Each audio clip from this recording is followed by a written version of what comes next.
आचार्य गुरुवर विद्यासागर मुनि महाराज की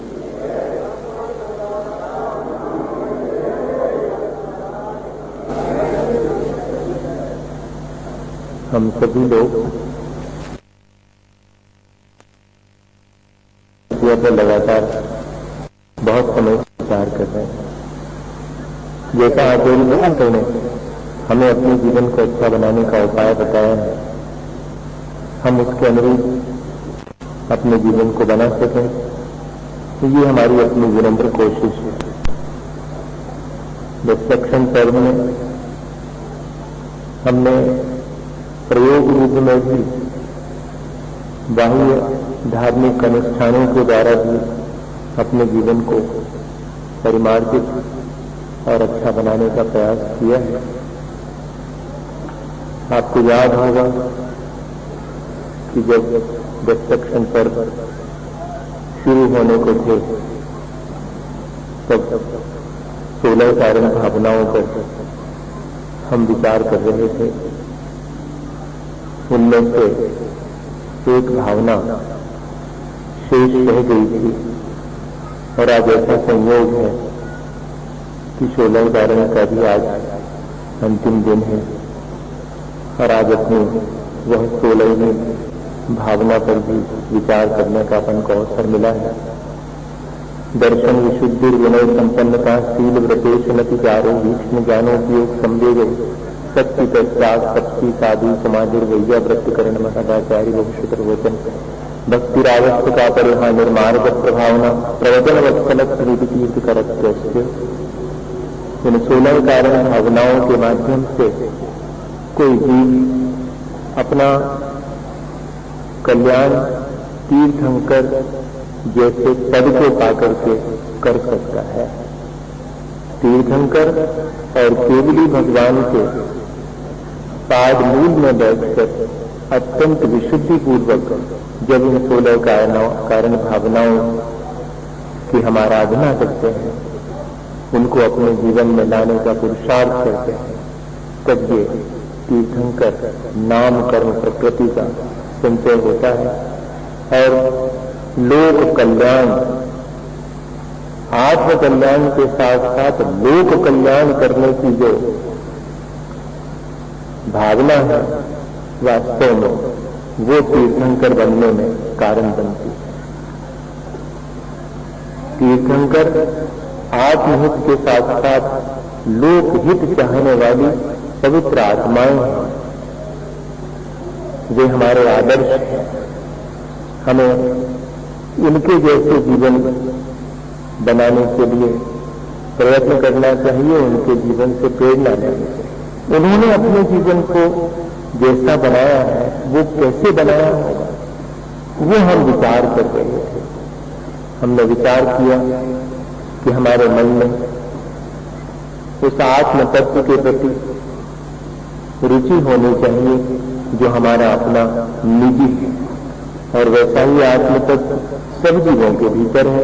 इसलिए सबके और अपने आत्म कल्याण की दृष्टि हमारी हो, दर्शन विशुद्धि, पूज्य पुरुषों के प्रति हमारे मन में आदर का भाव हो, विनय संपन्नता, अपने लिए गए शील और व्रतों को भली प्रकार से निर्दोष रीति से उनको पालन करने का उत्साह है, उनको पालन करने की भावना हो, निरंतर आत्मज्ञान प्राप्त करने की लगन है और संसार के दुखों से बचने या कि राग द्वेष को घटाने का हमारे मन में भाव हो। ये सारी चीजें और जितनी अपनी सामर्थ्य है उतना हम बन सके त्याग करें, जितना अपनी इच्छाओं का निरोध करने हुए तप धारण कर सकें तो तप धारण करने की भावना भाएं। साधु जनों के तपस्या में हम सहयोगी बने, उनकी तपस्या में आने वाले विघ्नों को दूर करें और इतना ही नहीं, जितनी बन सके उनकी सेवा। ये साधु समाधि और वैया व्रत, ये भावनाएं हमारे जीवन को ऊंचा उठाने वाली है।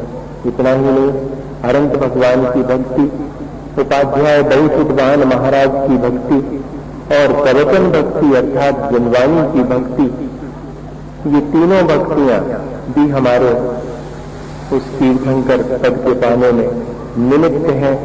इसलिए निमित्त हैं क्योंकि अनंत भगवान अपनी दिव्य देशना के द्वारा प्राणी मात्र के कल्याण का मार्ग बताते हैं। बहुसुतवान उपाध्याय महाराज जैसे माँ बच्चे को दूध पिलाती है और उसे पुष्ट करती है, बड़ा बनाती है, ऐसे ही उपाध्याय महाराज मुनियों को धर्म की शिक्षा देकर के उनके वैराग्य को, उनके चारित्र को दृढ़ बनाते हैं। इसलिए उपाध्याय महाराज की भक्ति भी सफर कल्याण में कारण बनती है। और बहुसुत प्रवचन भक्ति के मायने हैं जिनवाणी का अभ्यास करें, जिनवाणी में कही गई बातों को हम अपने जीवन में धारण करें। जो हमने अपने जीवन में करने योग्य कार्य हैं उनको ठीक से नहीं किया हो, लापरवाही में किया हो, तो उसे हम संभाल लें और निर्दोष रूप से अपने आवश्यकों का पालन करें। अपने जीवन को ऐसा बनाएं जिससे कि लोगों को धर्म में रुचि जाकर हमारे जीवन में हमारे आचरण से धर्म की प्रभावना हो, लोग हमें देख करके धर्म की प्रशंसा करें। हमें धर्म की प्रशंसा मुख से न करनी पड़े, हमारा आचरण ही धर्म की प्रशंसा करने के लिए दूसरे को प्रेरित कर सके, ऐसा आचरण हमारा हो। और आखिरी में कहते हैं कि 16 कारण भावनाओं में एक भावना और शेष है, प्रवचन वत्सलक, साधर्मी के प्रति हमारे मन में वात्सल्य का भाव। साधर्मी किसे कहेंगे बताइए? जिसके आचार विचार हमारे जैसे हैं वो साधर्मी है। अकेले किसी कुल विशेष में पैदा होने से कोई साधर्मी होता है ये भी है, लेकिन यहाँ उससे आगे बढ़ करके कह रहे हैं कि हमारे समान आचार विचार, आचरण निर्मल है, व्यसन से मुक्त आचरण है जिसका, और साथ में विचार वीतराग विचार हैं जिसके विचारों में वीतरागता का महत्व है। ऐसे आचार विचार यानी अहिंसक, जिसका विचार अहिंसक ही जिसका आचार, ऐसे व्यक्ति के प्रति हमारे मन में एक सहज, जैसे गाय की बछड़े के प्रति प्रीति होती है वैसी प्रीति होनी चाहिए। आचार्य भगवंतों ने लिखा कि वत्से धेनुवत् सधर्मिणी स्नेह प्रवचन वत्सलत्वम इति। जैसे धेनु अर्थात गाय का अपने वत्स यानी बछड़े का सहज प्रेम होता है, वैसा ही क्या हमारा साधर्मी के प्रति नहीं हो सकता? हो सकता है। थोड़ा सा हमें अभ्यास करना चाहिए कुछ बातों का, जिससे कि हमारा स्नेह बढ़े। पहली चीज है कि हमारी दृष्टि में बहुत व्यापकता आए। जो संकुचित दृष्टि वाले हैं वे कभी भी और साधर्मी से स्नेह रखने या साधर्मी से प्रेम भाव रखने का भाव ही अपने भीतर नहीं ला पाते हैं, क्योंकि दृष्टि बहुत संकुचित है। दृष्टि व्यापक होने का मतलब क्या है? सबको एक साथ लेकर के चलना। आज के समय में ये बहुत मुश्किल हो गया। मैं चलूं, लोग मुझे फॉलो करें। अरे ये तो सारा संसार कर रहा। हिटलर ने भी यही किया था, तो क्या हिटलर को हम बहुत अच्छा मानते हैं क्या हम हिटलर बनना चाह रहे हैं क्या? लेकिन हम तो तीर्थंकर बनना चाह रहे हैं। तो तीर्थंकर बनने के लिए तो सबके कल्याण की भावना हो, सबको साथ लेके चलने का मतलब है सबके प्रति हमारे मन में प्रेम भाव है कि सब जीव अपना कल्याण करें। साधर्मी का कल्याण हो, साधर्मी का अकल्याण ना हो, यही तो हमारी दृष्टि की व्यापकता है। नहीं तुम्हारा चाहिए कछु हो, हमारा घर अच्छो भाव से ऐसा ये जो अपने अंदर बड़ी संकुचित की दृष्टि हो गई, अपने अपने दड़बे बन गए। जैसे कबूतर का दड़बा होता है, वो कितने ऊंचे उड़ जाए आता उसी में है। जैसे कि मेंढक को जब समुद्र का वर्णन किया गया तो उसने पेट फुला के बताया कितना बड़ा, अब उसकी तो समझ में उसको आया। अपन को भी थोड़ा सा अपनी दृष्टि को थोड़ा सा बड़ा बनाना चाहिए, व्यापक बनाना चाहिए, जिसमें कि सभी लोग समा जाए। एक बार हाथी निकला जंगल में सबके से मिलने के लिए। अब खरगोश के घर में पहुंचा तो खरगोश बहुत खुश हुआ, हाथी दादा आ गए। अब बिठा ले कहां हाथी दादा को। अब उसके पास में जो थोड़ा सा बैठने का आसन था बिछा दिया, पर उस पर तो हाथी का पैर भी नहीं बना। हाथी दादा ने कहा कि बस मिल लिया बैठने के लिए तुम्हारे पाकिस्तान में। आगे गए और भी जो हिरण मिल गया, उसमें भी छोटा सा उसका स्थान था, वो बिछा दिया। सब जिस यहाँ पर भी पहुंचे सब अपनी अपनी छोटी छोटी सी जगह में हमारे यहाँ पर बैठे। हमारे यहाँ पर हाथी दादा आए तो हमारे यहाँ पर बैठे, तो अब उतनी सी जगह में तो बैठ न पाएंगे। वहीं पर बैठी हुई मैना देख रही थी। सब दुखी थे, हमारे यहाँ नहीं बैठे, वहां वाले दुखी थे, हमारे नहीं बैठे, किसी के नहीं बैठे क्योंकि जगह ही नहीं। तो मैंने ने कहा कि जान दो, तुम सब अपने अपने यहाँ तो हाथी दादा को बिठाना चाह रहे थे, काश तुम्हारी दृष्टि थोड़ी व्यापक हो जाती, अपने अपने आसन ग्राउंड में ले जाकर के बिछा देते तो वहां अच्छे से हाथी दादा बैठते और सबसे बात करते। लेकिन ये नहीं हो सकता। हमारा अपना बस, पराया दूसरे के यहाँ पर नहीं। ये भावना जो है ये अच्छी नहीं है, इससे ऊपर उठना पड़ेगा। तीर्थंकर प्राणी मात्र के कल्याण की भावना भा रहे, अपन साधर्मी के कल्याण की भावना नहीं भा सकते क्या? साधर्मी के प्रति अपने मन में उपकार का भाव नहीं होना चाहिए क्या? होना चाहिए। इतना व्यापक अपनों तक हम आहार में देखते हैं तो इन खुदवा दो, जी हमारे घर के, जी हमारे जी तो तुम्हारे तो इतने ही से हैं, हम कौन कहेंगे ये पराया है हमारे नहीं। अब क्या बताओ, आपकी तो आपने गिनवा दे कि जी हमारे लड़का, जी हमारे चाचा जी, ताऊ जी, फलाने जी 10 जने हो गए, तुम्हारे पूरे 10 जने हो गए। अब बाकी जो उनके 100 खड़े थे उनको कहते देंगे कि पराये हैं। भैया ये दृष्टि तो संसार बढ़ाने वाली दृष्टि है। यहाँ तो जो आचार विचार जिसका है एकता, तो सब हमारे हैं। क्यों नहीं ऐसा हम विचार लाएं और सबके प्रति वैसी ही सद्भावना रखें जैसी अपने परिवारजनों के प्रति रखें। जैसे उनके सुख दुख हमें अपने सुख दुख जान पड़ते हैं, वैसा ही क्या हमारे साधर्मी का सुख दुख हमें अपना नहीं लगना चाहिए?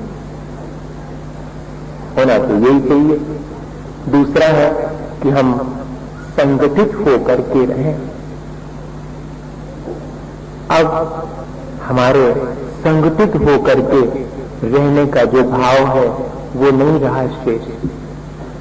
मैं संगठित होकर रहने का मतलब अपनी शक्ति प्रदर्शन करने की बात नहीं कह रहा हूं। संगठित होकर के रहना यानी जब अवसर आवे तो काम आना।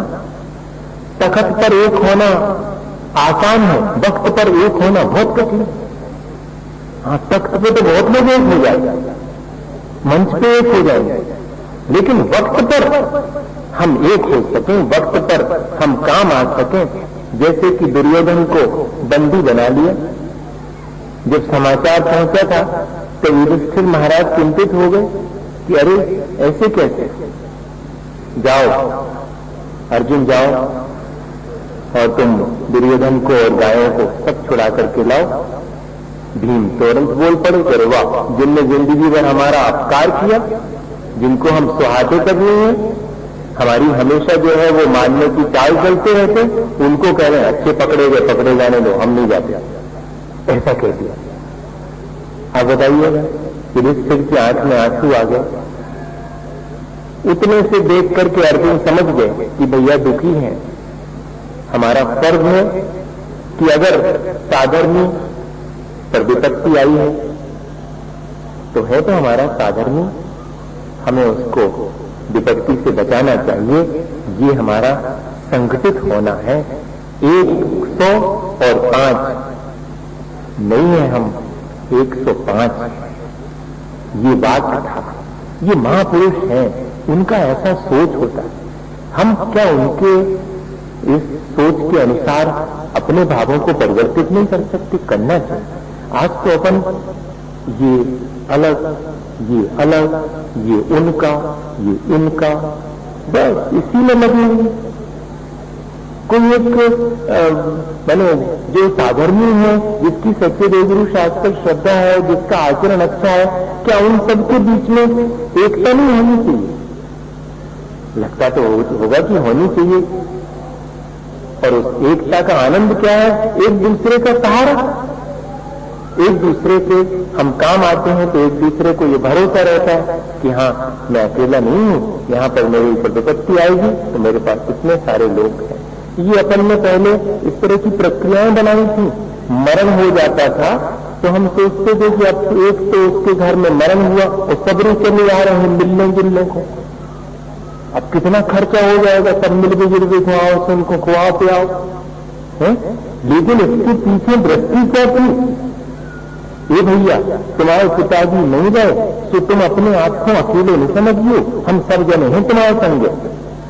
और पगड़ी रख देते थे। अब परिवार की जिम्मेदारी और समाज तुम्हारी है, तुम्हें समाज में आवो जावो बनाओ रखने, और इसके लिए हम सब आए हैं तुम्हारे पास, बिना बुलाए आए हुए हैं। और जो 5 रुपया रख लो तो कोई गरीब आदमी है वो 5 रुपया दिलाने बुलाओ तुम्हारे लाने नहीं। जैसी मदद आज हम कर रहे हैं ऐसी जीवन भर करते रहेंगे तो हमारे साधर्मी हो। ये था। तो फिर बाद में अब 5 सुपारी पानी तो दुनिया पे आओ कि हमारे घर आए तुम करें, तो इतना करते थे। अब इसका रूप बदल जाने से कई बंद ही कर दे। बंद कर वो तो बहुत आसान है, उसके रूप को ठीक करने कठिन है।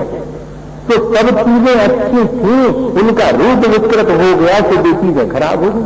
मगर उनके पीछे उद्देश्य बहुत अच्छा था, ये साधर्मी के प्रति प्रेम भाव व्यक्त करने का था। ऐसी बहुत सारी अपने यहाँ पर परंपराएं हैं जिनमें कि हम साधर्मी से मेल मिलाप बढ़ाते। एक ही मंदिर रहता था शहर में, मैं साधु की प्रशंसा करता, मंदिर बमौरा की प्रशंसा करता। क्यों प्रशंसा करता हूँ? फोकस, मुझे उनमें कभी पैसा दे देगा, हलवा पूरी खुआए थे क्या उनमें? नहीं, किस बात से प्रशंसा? क्यों प्रशंसा का भाव आ जाता है? इतनी छोटी सी समाज की प्रशंसा का भाव क्यों? एक मंदिर है, दोनों जगह एक मंदिर है, लड़ो भिड़ो तो भी ये हो कहां बच्ची आहो तो रास्ता में से निकर हो दिया जिन्हें हुई है तो कितनी लड़ाई हो गई। मंदिर में तो आओ और सबको आना पड़ेगा दीपावली के दिन। तो वहां पर और 60-70 डॉक्टर और इंजीनियर जब अपने अपने घरों में लौट के आते हैं, इतने छोटे से गांव में भी, और इतने बड़े बड़े पढ़ने वाले और सब आते हैं, तब मंदिर में देखिएगा कि कैसा लगता है कि ये है हमारा गौरव होता है उस समय की हमारे समाज में इतना शिक्षा है और इतना वात्सल्य है, इतना प्रेम है। ये हमारे अंदर भावना होनी चाहिए। अब अपने अपने मंदिर हैं तो अपने अपने मंदिर तो अपनी अपनी अध्यक्ष मंत्री और उनकी आपस में ही चल रहे हैं। ये असल में इससे क्या है कि प्रेम नहीं बढ़ता, इससे तो विभाजन और हो जाए। भैया विभाजन में सीखो, भाई मनुष्य में सीखो, सामंजस्य सीखो और एक होना सीखो। तोड़ने में कितनी सी देर लगनी है, कुछ ज्यादा देर नहीं लगती। जैसे बनी थी वह पत्ती तो उनमें एक ऐसे करो तो हिलाओ तो सब भी टूट गई। और जब वो बना रहे थे, जब 2-3 दिन तक प्लानिंग हो रहा हो बने कैसे जाए, रुके कि नहीं रुके पानी में। अब बताओ बनाने में कितनी मुश्किल हुई और एक तो ऐसे तक हमारे से टूट गई। तो तोड़ने में कौन देर लगने वाली, 1 मिनट में टूट जाता। रिश्ते बनाने में जिंदगी निकल जाती, एक झटका देने पर। रईमन धागा प्रेम का मत तोड़ो झटकार, टूटे से फिर ना जुड़े गांठ करे। एक बार संबंध बिगड़ते हैं साधर्मी के बीच आपस में, फिर उसके बाद तो जोड़ के परेशान हो जाओ, फिर गांठ तो गांठ ही है, वो तो अटकती है। इसलिए साधर्मी के प्रति अपने को हमेशा जो है प्रेम भाव रखना चाहिए। ऐसी कोई बात आने लगे वही मनुष्य की विचारों में मतभेद हो जाए मन में तो नहीं आवे, मन का भेद में हो गए मतभेद तो भैया सगे भैया को भी हो, दो एक ही माता पिता के तीन कौ एक संग जुड़वा पैदे हुए, लेकिन दो ही विचार अलग रहते हैं। लेकिन मन तो यही है कि मेरा भाई है, मेरा भाई है, ये भाव निरंतर मन में बना हुआ है। ठीक है, हम दो भाइयों के विचार नहीं मिलते, ये बात बिल्कुल जुड़ी है। ऐसा अपने मन में और भाव लाना चाहिए। आचार्य महाराज हमेशा कहते कि देखो, वे कह रहे हम खंडेरवाल हैं, वे कह रहे हम पूर्वाल हैं, वे कह रहे पल्लीवाल हैं, वे कह रहे कि अग्रवाल हैं, वे कह रहे और कौन बाल, अब कौन बाल। तो कहते कि ये तुमने बाल क्यों बना रखे, इंग्लिश में वॉल दीवाल को कहते ये सब वॉल तोड़ दो तो हॉल बन जाएगा, सब जन बैठ जाओ। ये हमेशा आचार्य महाराज का कहना, उसका मतलब ये नहीं है कि आप समाज की व्यवस्थाएं तोड़ दो, नहीं, समाज की अपनी व्यवस्थाएं बनी रहे, लेकिन सामाजिक प्रेम भी बना। हम भले ही अपने अपने तरह से कार्य करें, लेकिन सब ये महसूस करें कि हम सब एक ही।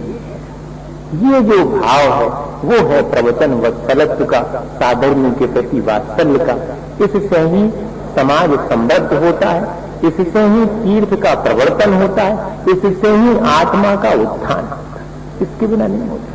4 प्रकार का अनुराग पंचम काल के अंत तक चलेगा, और जिस दिन ये 4 प्रकार का अनुराग साधर्मी के प्रति खत्म होगा, धर्म का विलोप होगा। धर्मानुराग, भावानुराग, मज्जानुराग और मित्रानुराग, ये 4 अनुराग हैं जिनसे धर्म तीर्थ का प्रवर्तन होता। आचार्यों ने लिखा इसके बिना धर्म तीर्थ का प्रवर्तन नहीं होता। वात्सल्य भाव है सो आम के पे बैठ गए, तो नहीं तो तुम अपनों करो हम अपनों करें, हमें क्या करना। ऐसा नहीं, सबके प्रति जो है अपने मन में साधर्मी के प्रति तो कम से कम ऐसा सद्भाव होना चाहिए। अगर कोई बात हमें नहीं है पसंद तो उसको लेकर के वही मनुष्य क्यों करना है, उसको तो एक तरफ डाल देना चाहिए। मैं हमेशा कहता हूं कि अगर इस कागज की वजह से हमारी और आपके बीच की दोस्ती खत्म हो रही हो, तो ये कागज को फाड़ के फेंक दो। क्या काम की ये वस्तु, इस छोटी सी निर्जीव वस्तु से और हमारे आपस के संबंध नष्ट हो गए? नहीं, ये चीज जो है अपन को ध्यान में रखना चाहिए। ये धार्मिक व्यवस्था भी है, और इस धार्मिक व्यवस्था से ही सामाजिक व्यवस्था बनती है। आज जितनी भी जो सामाजिक व्यवस्थाएं हैं, इनमें आपस में वैमनस्य होने का कारण एक और बड़े से बड़ा कारण है। क्या कारण है बता सकते आप? कि वो जो लोग धार्मिक दृष्टि से और किन्हीं पदों पर पहुंच जाते हैं, उनका अपना आचरण लोगों को कोई अच्छा संदेश नहीं दे पाता, इसलिए भी वैमनस्य हो जाता कि देखो तो अब जी तो बने हैं सर्वो सर्वा, और इनको नहीं है आचरण ढंग को, और हमें इनके अंदर में काम करना पड़े। क्या होगा? वो अपने आप ही राज्य के बजे रहने दो, हमें नहीं करना। जी होता आप अनुभव करना, हम कोई उलाहना नहीं दे रहे, हम एक व्यवस्था की बात कर रहे हैं कि अपने क्या ये चीज जो एक बहुत सौहार्द होना चाहिए था, जो एक सद्भाव होना चाहिए था, जो एक प्यार और वात्सल्य होना चाहिए था, वो क्यों घट रहा है? अब बताइएगा कि आज तो मैंने उनको बोल दिया कि जो लोग भी दोपहर में मेरे सामने अभिषेक करें तो कृपा करके पहले अपने को तोल करके आए। पैसे से नहीं तोल रहा अभिषेक को, पहले नंबर की बीड़ी सिगरेट तो नहीं पीते, सत्पोषण तो नहीं करते, रात्रि भोजन तो नहीं करते, देवदर्शन का नियम है तो नहीं, तो मत बोलो, आप बोली मत बोलो, आपके पैसे कोई काम के नहीं, आपका आचरण, अभिषेक करने वाले का आचरण तो कम से कम दुरुस्त होना चाहिए, जिससे कि जो हम बंदे रख लें वो जरा मैसेज दे हमारे लिए। ऐसे ही जो इतने बड़े बड़े समाज के बनते हैं अपन लोग, मंदिरों के अधिकारी बनते हैं लोग, उन सबको भी इस बात का ध्यान रखना चाहिए कि हमारे जीवन में धर्म आए तो ही हम धार्मिक कहलाएंगे। अकेले धार्मिक कार्य करने से कोई धार्मिक नहीं होता, धार्मिक पदों पर आरूढ़ हो जाने से कोई धार्मिक नहीं होता, न प्रेम भाव बढ़ता है। भैया धर्म धारण करने से प्रेम भाव बढ़ता है। वो जो प्रवचन है, वो जो धर्म है, उस धर्म के प्रति, साधर्मी के प्रति प्रेम का मतलब क्या है? धर्म के प्रति प्रेम, क्योंकि ना धर्मो धार्मिक ही बिना, धर्म बिना धर्मात्मा के हो कैसे सकता? इस वजह से अगर मैं साधर्मी से स्नेह रखता हूं तो मानो अपने धर्म से ही स्नेह रख रहा हूं, ऐसा अपने मन में भाव होना चाहिए। यही भाव जो है हमारे लिए, या ये भावना हमारे लिए ऊंचाई देगी, हमारे जीवन को बहुत अच्छा बनाएगी। एक छोटी सी घटना सुना करके मैं आपको बात पूरी करूं। नाम भूल जाता हूं। कोई हरजस राय हुए हैं राजा, उनके सेठ सुगम चंद जी, उनके जीवन की घटना है। बहुत बड़े सेठ थे, नगर सेठ थे। अब उनके यहाँ पर पुत्र हुआ तो पुत्र की उत्सव मनाया गया, उत्पत्ति का, जन्म का जैसे मनाते हैं लोग। तो जिसकी जितनी संबंध रहते हैं वे अपने उतने लोगों से मिलते जुलते हैं, जो सब उनको मनाते हैं। लेकिन अब सेठ जी की तो सब थे, तो सेठ जी ने सब घरों में अपने सेवक को भेज करके मिठाई भिजवाई। सब लोग आए भी उनके यहाँ पर, और जब मिठाई लेकर के सबके घरों में गए तो और सबने ले ली, लेकिन एक जो गरीब व्यक्ति था उसने लेने से इनकार कर दिया। अब लेने से इनकार किया तो सेवकों ने कहा कि भाई सेठ जी पूछेंगे कि क्यों नहीं दिया तो क्या जवाब देंगे। तो कहने लगा भैया यही कह दिए कि अब सेठ जी को तो हमने कहूँ का सुविधा नहीं है, अब सेठ जी को हम कैसे ले लीजिए। भाई व्यवहार तो लेन देन से बनता है आपस में, आप अकेले देने देने से थोड़ी बनता। लेने वाला ले दे, वो देने वाला दे दे, और दोनों के बीच में अच्छा प्रेम भाव हो गए तो ले दे, नहीं तो लेने के देने पड़ जाए। हाँ देख लो उसी से बना नहीं पड़ता, लेन देन तेरा गई तो लेने के देने पड़ गए, और कुछ गई बात थोड़ी। ये आपस का एक दूसरे के प्रति जो व्यवहार है, जो प्रेम भाव है, वो घटता है तो विवाद उत्पन्न होते। प्रेम भाव बनाने के लिए रखी थी ये प्रक्रिया देने लेने की कि आपको हम दें तो आप शेयर स्वीकार करो, और आप हमें दो तो हम शेयर स्वीकार करें। अब अच्छी बात तो सही थी, स्वाभिमानी था वो, भले ही गरीब था। उसने कहा भाई सेठ जी से तो हमने कहूँ कुछ लिया नहीं, मैंने सेठ जी को हमने कहूँ कुछ दो नहीं है, अब हम उनका कैसे ले लेंगे, हम कैसे चुकता कर, हम गरीब आदमी वैसे। तो जी बात सेठ जी को मालूम पड़ी, तो सेठ जी बोले कि चलो द मिठाई लो, हम चलते हैं। और सेठ जी जो है बग्गी में बैठे, सेवक मिठाई लेकर के उनके साथ चले। तो लिखा है उसमें कि बग्गी से उतर गए सेठ जी, जब थोड़ी दूर रह गया उसका मकान, जहां उसमें दुकान थी वहीं पर उसका घर था, उससे थोड़ा सा तो दूर से दिख गया कि वो है। तो सेठ जी अपनी बग्गी से उतर गया। तेज तो धूप, सेठ जी को कहां धूप में चलने की आदत, लेकिन उतने यहां से वहां तक धूप में चली सेठ जी। हाँप गए जा करके वहां पर, और उसकी छोटी सी दुकान जिससे वो चने बेचता था, सुपटिया बिछा था, तो उस पे जाकर डाके पे बैठी और कहने लगी भाई पानी को पिलाओ, बहुत प्यास लगी। उसने जो है वो तो गदगद हो गया कि सेठ जी हमारे यहाँ पर आए और हार गए, और हमने कुछ दिखाई नहीं पाया और ऐसे ही बैठ गए। वो अब कह रहे थे पानी दो, तो डरते डरते उसने जल्दी जल्दी जो भी उसने टूटा फूटा गिलास था जैसा था तो उसने पानी पिलाया। पानी जैसे ही पिया और सेठ जी ने आवाज दी सेवक को, ले आओ भाई वो मिठाई दो लड़के के जन्म की। तो उसने हाथ जोड़ लिए उस गरीब आदमी ने कि सेठ जी आपका हम उपकार कहाँ चुका पाएंगे, आपने तो हमसे कोई कछु लाई नहीं है, अब हम आपको कैसे ले लेंगे। कहने भैया हमने तुम्हारा पानी तो पिया अब तो ले आप हम आओगे। अब देखिएगा इसमें कैसा प्रेम भाव है, कितना वात्सल भाव है। हम बहुत बड़े धन पैसा वाले हैं, हमारा साधर्मी है, हमें धन पैसा से प्रीति नहीं है, हमें अपने साधर्मी से। हम क्या देखें उसमें हम ये गुण देखें कि सच्चे देवगुरु शास्त्र की सेवा भक्ति करता है, सदाचरण का पालन करता है, ये मुख्य चीज है और वही हमारे लिए प्रेरणा देती है।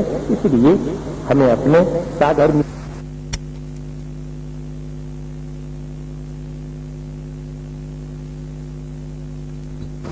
मनुष्य की चाल छोड़ करके तो सब एक होकर के हिल मिल करके कंधे से कंधा मिला करके चले, तब जाकर के धर्म करने का आनंद आता है। अपन देखो घर में ही हो गए और 4 जने हैं घर में और 4 जनों की 4 दिशाओं में जा रहे, तो वो घर अच्छे मानेंगे।